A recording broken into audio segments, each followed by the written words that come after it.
बड़े पैमाने पर फैले हुए हैं। अभी इस समय एक बड़ी जोर शोर से चर्चा चल रही है कि 800 भील भारत आए और उनको यहाँ शरण नहीं मिली और वो पाकिस्तान वापस चले गए। आप चूंकि पाकिस्तानी हिंदुओं पर कार्य कर रहे हैं, कृपया इसकी सत्यता से अवगत कराएं। ये एक मिथ्या प्रोपेगेंडा है, केवल इस सरकार को बदनाम करने की चालबाजी है। कुछ हमारे हिंदू द्रोही जो लोग इनके साथ मिले हुए हैं। पहली बात, कृपया नाम बताएं उनके।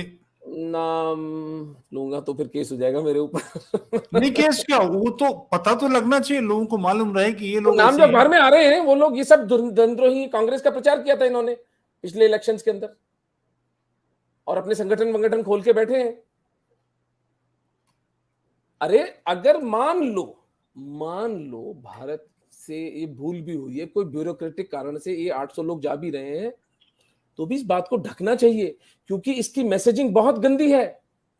मैं इन 800 लोगों के साथ, हमारी निमित्तकम संस्था प्रत्यक्ष संपर्क में रहे हैं। ये लोग भारत के नागरिक बनने के पात्र ही नहीं थे और ये भारत के नागरिक बनने की कोई इच्छा भी नहीं रखते थे। ये तो कोविड काल में रिलीजियस वीजा पर आए हुए हिंदू थे। इनमें बहुत से हिंदू के आधे परिवार पाकिस्तान में हैं।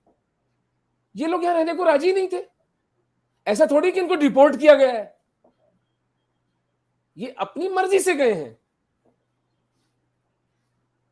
और जब रिलीजियस वीजा पर कोई आता है तो उसकी सीमित अवधि 27-28 दिन की होती है, उसके बाद वो इलीगल नागरिक हो गया।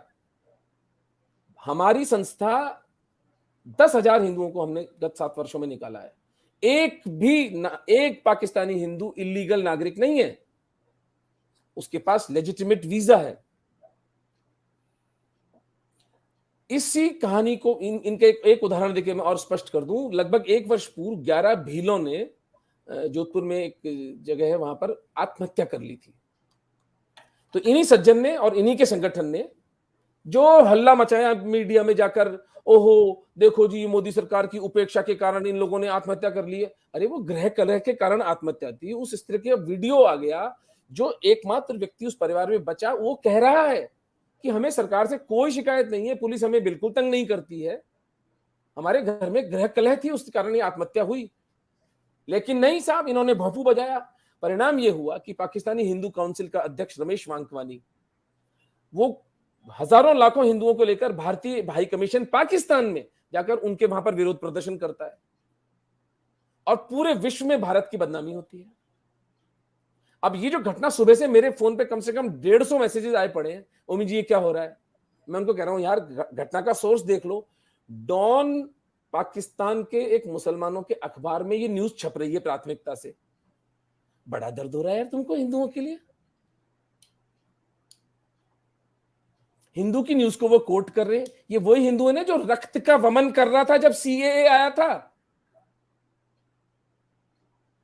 खून की उल्टियां कर रहे थे ना इसके एडिटोरियल में कि ओहो जी मुसलमानों के साथ में देखिए कितना अनाचार हुआ है। अगर पाकिस्तान की माइनॉरिटीज को भारत में आना हो तो मुसलमानों को अलाउड क्यों नहीं है। ये तर्क था। भाई बॉर्डर खोल दो ना, फिर अखंड भारत कर लेते हैं। चलो, अगर पाकिस्तान के मुसलमान भारत आना चाहते हैं तो ये अरबों रुपए जो बॉर्डर पे जो हम खर्च कर रहे हैं, सेना अपनी बीएसएफ खड़ी कर रखी है, ये हटा देते हैं। वही हिंदू, देखिए देखिए कितने बेईमान, कितने चरित्रहीन, कितने दोगले लोग हैं।